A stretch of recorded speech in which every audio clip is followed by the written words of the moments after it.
Let's see. Do I start? Oh yeah, we gotta do the intro. Oh no, I've forgotten everything. You the shield maiden. Welcome to Gauge for Glory. The podcast where we attempt to become master hand knitters. I'm Rachel. I'm Leslie. And this week we define glory as the preliminary swatch.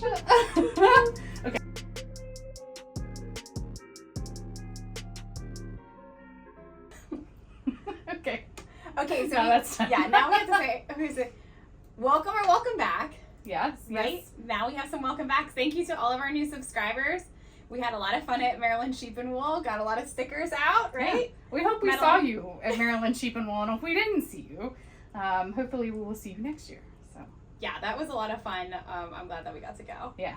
Yeah. Me too. Yeah, for sure. So it worked out. Yeah. So what are you working on today? I'm still working on Rift. Beautiful. So I took a little Rift break to do some swatching. Just the preliminary swatching, which we'll talk about. But yeah, I'm still working on that. Little Fox yarn, Rift by Jacqueline Cieslik. Never gonna get it right. I got my little boneyard shawl with Miss Babs wool. Beautiful. So purchased at a Sheep and Wool of years past. Was it a color of the year? I don't think so. No, I don't think so. I just saw beautiful. The blue and the purple, and I was like, "That's mine." Delightful, really delightful. I am happily wearing my little earrings you got me, and today I am knitting the Montrealer. So, and I'm doing some modified stripes, so it calls for shorter stripes, but I wanted to make them chunky. Yeah, when she was working on this on Saturday, she had just started the yellow. So it's coming right along. I had a little bit of a marathon knitting session this weekend, so. And the yarn I'm using is the fibrous Chroma, I think it is. It's or Collins worsted. Okay. Yeah, Collins worsted. Yeah. Fibrous, which we got at our local retreat. Yeah. So that's a lot of fun. Yeah, I want to get this done before I get really into swatching, because what you said before definitely happened. I'm either all in on the things I'm doing for masters, or I'm like, meh. Yeah. But I'm working on this right now, right? Yeah, exactly. So I feel like but I would like to get this garment done. The anxiety I had trying to knit preliminary swatches while also trying to work on this, I couldn't handle it. My little brain, my little monogamous knitter's heart couldn't handle it. I know, I felt like I was cheating for real, because I was like, I just want to finish my Rift. What does that feel like? So when you're like you want to be working on one project and you end up but you're working on another, is it just like cause like a little like dissonance, or? Yes, because I think, I'm knitting, I should be working on the project that I'm trying to accomplish. So to take a detour and do something else is sort of stressful to me. Yeah. It's weird because we're talking about it. I can read multiple books at the same time, right? I can read an ebook, a physical book, and an audio book all at the same time. Not a problem. Yeah. But for some reason, it's like, no, I just want to do one project at a time. And I'll finish that project and then I'll move on to the next one. Yeah. I can honestly say that I understand that now more than I did when we like first started doing the show, because I have 2 sweaters going right now, and all I want to be doing is knitting on whichever one I'm not knitting on. Yep. Just because I want to make progress, right? Yeah. Which I recognize, since I'm a single cog. I've got one machine here to do the knitting, and it's these 2 hands. Then if I'm not doing it, it's not getting done. So I've got my poetry pullover, which I finally figured out where I'm at. Okay, good. Thanks, Stephanie from Mother of Yarn, for the help there. Ongoing mystery was, where is Rachel at in this sweater? Where am I at in this lace pattern? But I figured that out, and I'm on track again. But now it's a project that requires my full attention. Yeah. Which is why I'm knitting Endless Stockinette in pretty colors right now. I mean, I get it. You know. It makes sense. So update us on where you're at now. Okay, So I'll so give you my update. unlike Rachel, who's an overachiever, I just finished research for my blocking report. I basically took the, they give you basically an outline of what you need to write about and what they want in the report for you to research and look up. So I basically cataloged all of that. I researched all of it and found, I did my bibliography for it.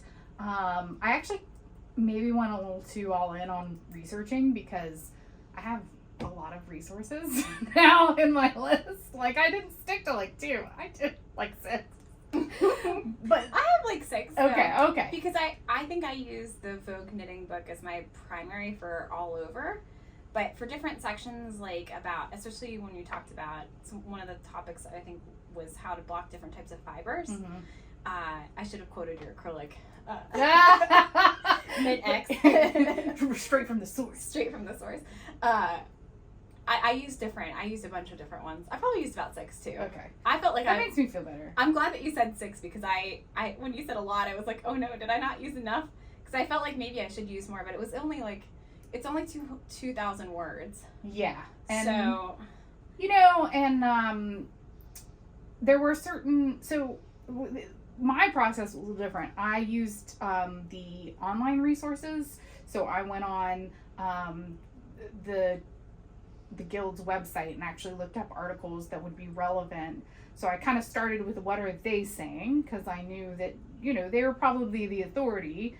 They're the ones certifying things. Mm-hmm. So I'm going to figure out what they're saying and then find other sources that back up what they're saying. So I ordered my books from the library because the nice thing is you can order any edition for research. So I could use a Vogue knitting that I found in the charity bin from whenever it was first published, right? But the library thankfully had like an updated version. But you can use whatever edition as long as your information correlates. Like it should all match each other. It should agree with each other. So, right. And that's the same thing when we get to the actual stitches and the different swatches. That you have to find two different sources, but they both have to agree with each other. Yeah, that's great. So, what books were you able to get from the library? I got Vogue knitting, which was much larger than I expected. So I went up to like get my holds. And I was like, where are they? I can't find them. And then I realized they're on the bottom shelf because they're all so big. I got a book of finishing techniques that they recommend on the list. I got a handbook that's kind of a cool little spiral flippy notebook thing. So yeah, I got a couple different things that were on their list that the library actually had, and so I put a hold on them, and they it just took them a couple of days to get in. So I was like, I'll just do the internet search first. Yeah, and I think the guild did the articles, the on your way to the master's articles are incredibly well cataloged, and it even has it per level. Yeah, I thought that was really useful, useful. So, okay, so blocking report. What was new? What did you learn? I kind of didn't realize that steam blocking was more of a thing. I kind of figured there would be some steam blocking, but it would mostly be like wet blocking or, but there were interesting and good guidelines on what to spritz, what to steam, what to just do wet versus what you probably couldn't block at all. So that's probably the level of detail there I thought was really interesting. And also like what type of texture pattern with blocking works best is like you don't have to dunk everything. It's not looking at you, brioche. You're getting steamed, baby.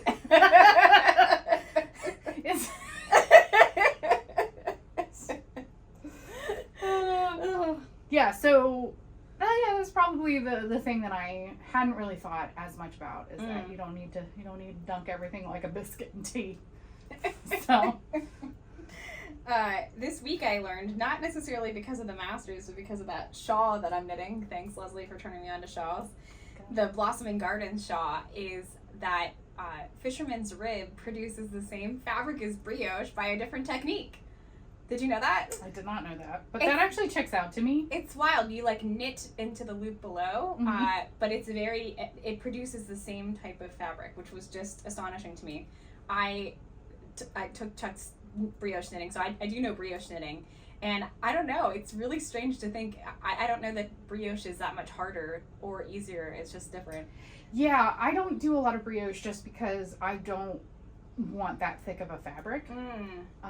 You know, I personally am bringing thickness, so I don't need anything else to add thickness. Even in winter, I mean, here it's super mild. Winters are not hot, Humid. so I don't, you know, baby gotta stay hydrated, baby gotta stay cool. Yeah, it ain't happening. Yeah. I don't know. I love the squishiness and some of the, I love that ribbing pattern. Yeah. So I don't know. I see at least some more fisherman's rib or brioche in my future. But it is a little bit cumbersome to me to have to do 2 passes, which is probably going to be the same when I try mosaic knitting when we get further along here. I think you're going to be okay.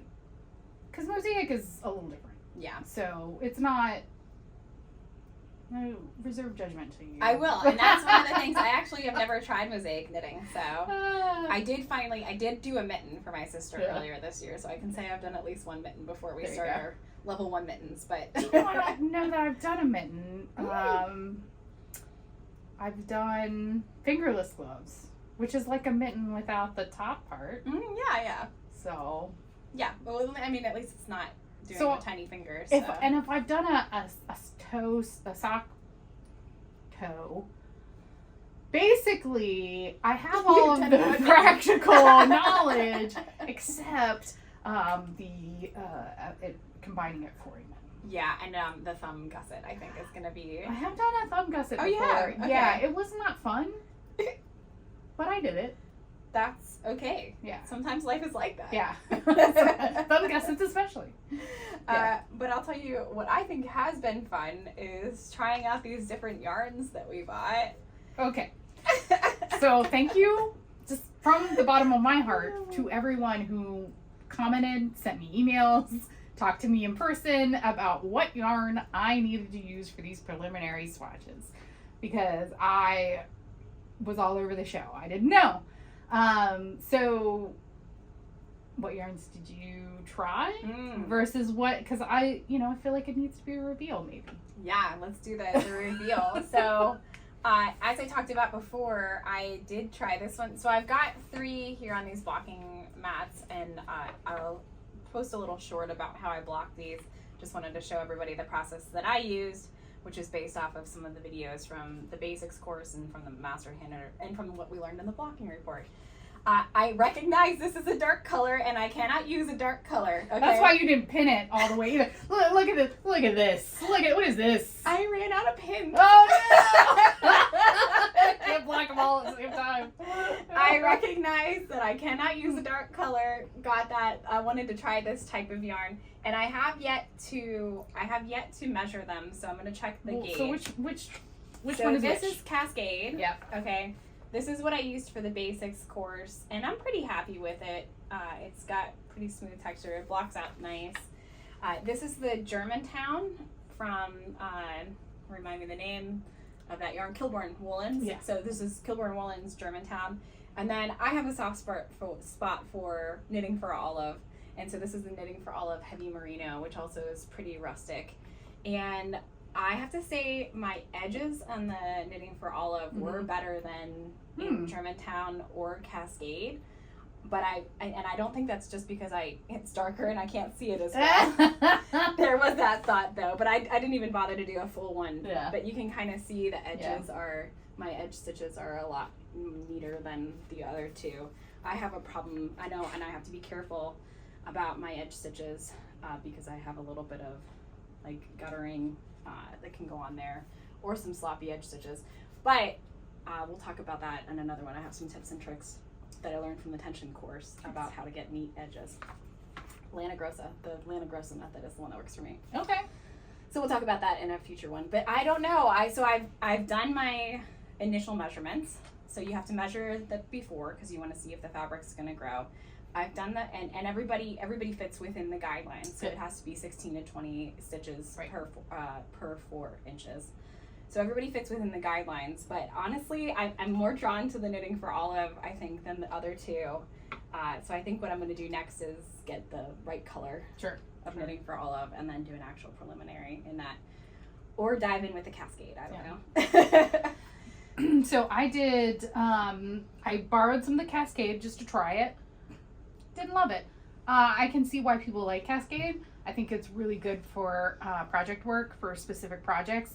For this, I don't think it's gonna do what I need it to do. So I pretty quickly ruled out cascade. I felt like it was kind of fighting me, especially to get the gauge that I needed. I think it would be different if I was working with it in a different vibe, and a different setting, and a different everything. But it's not right for this, for me. Then I did the Germantown from Kelborn Woolens. I really like that. It's got some body yaddy yaddy, and I like how I just like how I knit it up. It was easy. You know, it held. It was just the right thickness. So I really like it. For those who recommended that to me, you're the goat. I liked that too, because I mean, and that's what Stephanie recommended too, because it does hold up with better stitch definition. Yeah. Did you find that better than Cascade? Yeah. Yeah. Well, then lastly, I had some Wool of the Andes left over from a previous project. I felted witch hats, or knitted and felted witch hats. And so I had some worsted left over from that. So I was like, all right, well, I have some. Let me try it. And it's too thin. It was too thin. I wasn't happy with it, and it showed a lot of the mistakes in, you know, part of the reason too, it had a lot of like pulls and things like that. My tension was kind of off. Was it was late and I was tired, and I probably should have waited to do it when I was a little fresher. But the yarn itself wasn't doing me any favors. Like if it was like, oh, I'm on my last swatch leg, the yarn was like, you're on your own. I'm too thin. I can't do it. I can't help you. I'm only giving you as much as I can give. So So some of the qualifications. So what do the wool? It has to be, well, they recommend 100% non-superwash wool in a light color. I get it, light color. I want to hear about that. You can do other fibers. You can, right? You know, but you need to make especially sure if you're allergic to wool. Yeah, there's that. You do have to explain yourself. Yeah. You do have to say like why I used this over wool. Well, and why can we talk through some of the reasons why you might not want to use a fiber that's not wool? I mean, allergy is one. Oh no, I mean like why it wouldn't be. Why they say wool is best for the swatches. Do you ever heard the expression that shit'll block right out? That's why. It's wool blocks, and it blocks really well. Yeah. And so usually when you block wool, it looks better than it looks better afterwards. So a lot of other fibers just kind of don't do that. They're just like, nah. It has to do with the elasticity of the wool fibers too. So there's that. Yeah. So all of that to say, not much of an update, but we did start on the preliminary swatches at least. All of the swatches, I'll insert them.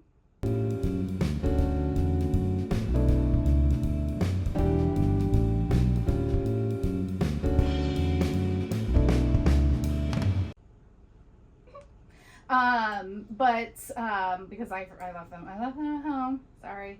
But all of the swatches are not ones that I'm going to use for the program. They were just to see whether the yarn was going to work or not. So, right. That's, you got to do it. Just got to commit.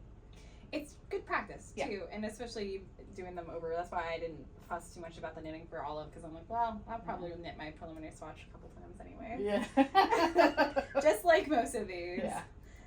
But how's it feel so far? How do you feel about the program so far? I mean, I'm ready to get going. Mm-hmm. Me too. So I think we need to arrange a little cast on party. Yeah, thanks to those of you who commented about the cast on party. I think we've decided to do it. So I think we'll do a YouTube live right here on the channel. Hey friends, it's Editing Rachel here to tell you this is the date we chose. We're going to do it this Thursday. I know it's coming up quick, but we hope you'll be able to join us.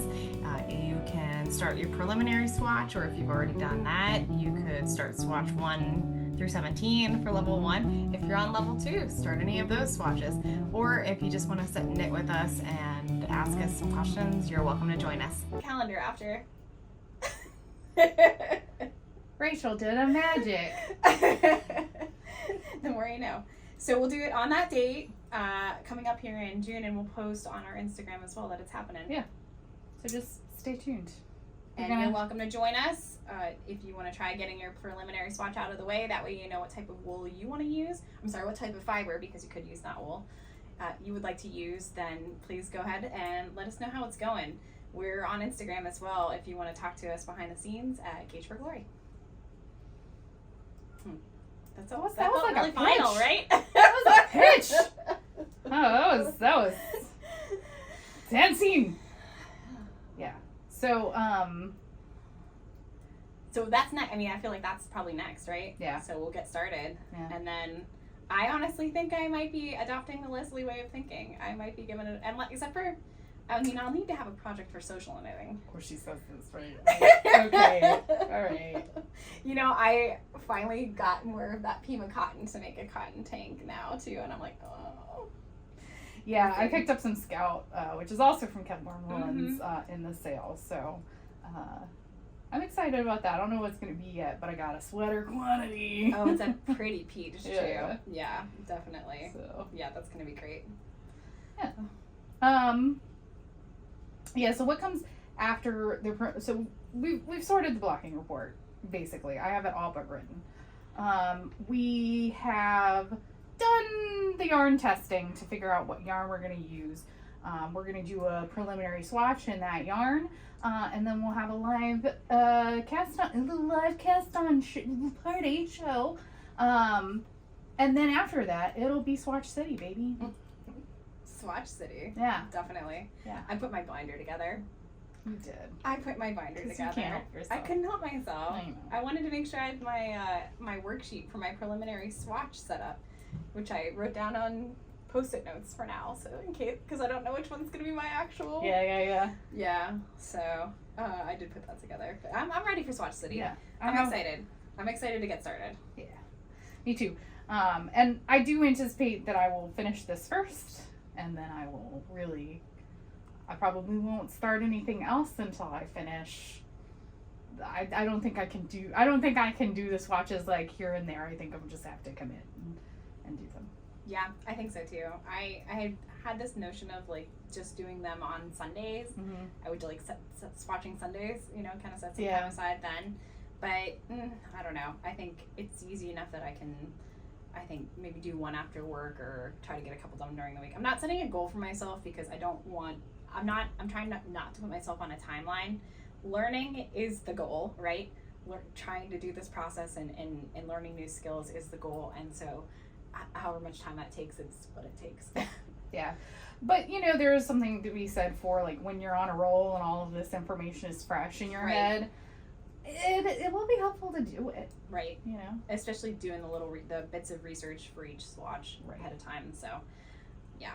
And I have also utilized the Guild website and their magazine articles and things like that for just stuff of like, you know, this is going to count. So let me make sure I know what the hell I'm doing with things that I think I know how to do. So I'll confess, I did look up longtail cast on to make sure I was doing it the right way. I looked up. Were you? Yeah. Good. Yeah. Yeah. This is good news. I looked up how they measure. Like I did a lot of different things, just kind of poked around and kind of said, okay, if I were looking at this from a critical point of view, let me look to see what they're like. Look to see what they're looking at, but let me also look to see what they say about that in the that's also why the research took a longer term, because I was looking up all sorts of stuff, just for my own personal, like, am I doing this right? Right. Is it for real? It's hard as a knitter because most of us are self-taught, or we might have gotten a start with someone else, but then sort of learned on our own. And so for years, you might be knitting in a certain style or half knitting, like I was, wrong, until somebody else looks at it and it's like, are you sure about that? If that's what you want, great. But also know this. Or like on the R knitting thing, it's like, summon the Twisted Stitches bot, right? Well, there was an Instagram post by somebody that we follow. I'm sorry, I can't remember who, but it was talking about most controversial like knitting opinions that were kind of unexpected, you know, so just not the normal things. And I almost commented, I probably should have, but I almost said, you know, like, yeah, there are rules, but as long as you get there at the end of the day, what does it matter? I was just reading Bristol Ivy's book today, The Drape and Fold, while I was on my lunch, and she's got some really cool patterns in that. I can't wait to share that with you. But in her foreword, she says there are no rules. There are traditions in knitting, but there are no rules. Something like that. And that's what we talk about here. Like, there are best practices, but there are a lot of ways to get there. Right. Well, and I'm even starting to see that with even following patterns. And even with this, you know, she was like, oh, do this. And I was like, I'm going to kind of do that. I'll just do it. I'll make sure it still has the essence of what it needs to. You know, I'll do the short rows. I'll make sure the bust starts are there. Right. But I wasn't stressed about placing them. I placed them where I thought they should go. Yeah. So. Yeah, I've done a few little modifications here and there, but I'm excited to try. I want to try to kind of create my own pattern for a little hoodie, so that will be fun to do. Nice. Yeah, but maybe a little further into the program, once I'm a little bit more sure about pattern writing and understanding that type of stuff. You can write a pattern, whether it's good or not. You just gotta gauge swatch. Yeah, first. you just gotta gauge swatch. I listen to myself now, and past me would be like, who are you? Why are you like this?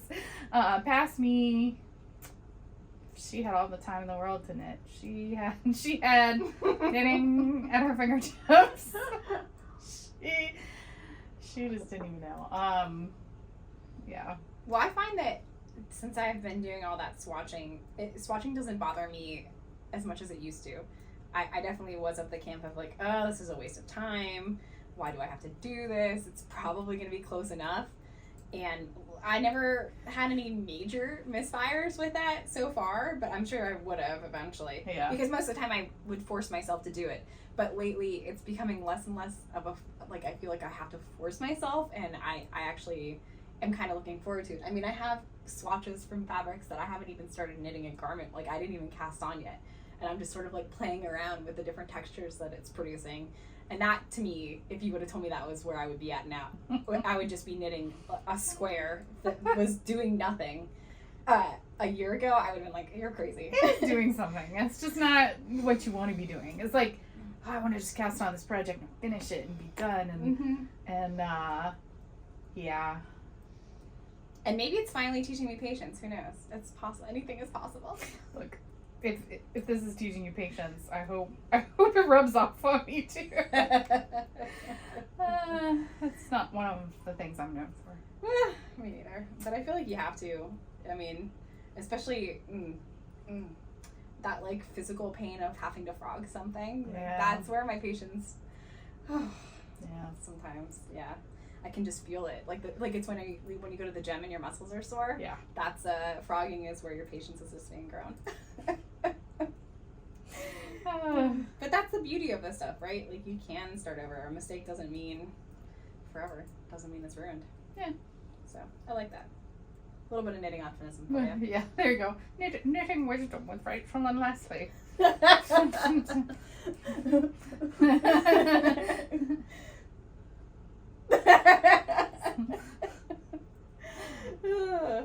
good bit. So, yeah. you got anything else? Well, like I said, show you all my. I'll get the swatches when I get home and show them. I haven't blocked my swatches because I'm really just looking at right now, how does the yarn feel when I knit it, and that's not to be underrated. You know, No. my mom, bless her, she's working on a sweater bulky weight, had yarn that somebody gifted to her. It was yarn that they had purchased that they decided they weren't going to use and didn't need, and so they offered it to her, and she felt, she wanted to take it, but she didn't quite know what to do with it. So she wanted to do a sweater. We figured the pattern out, and as she was knitting it, she knits real tight. She's a real tight knitter, and so she said, "Well, do I need to?" Did you gauge swatch yours? I said, "No, I didn't." But this was past me, right? I didn't gauge swatch. She was like, "I don't need to gauge swatch." And then she was like, "How'd that work out?" This past week, she's like, "I think it's too small." And I was like, "Dang, should have gauge swatched." Luckily, she'd only reached like bust, so it wasn't like a crazy, thing. Yeah, it wasn't a whole sweater. Man, what a disappointment, right? So, but the good news is that we met on Saturday. You were there.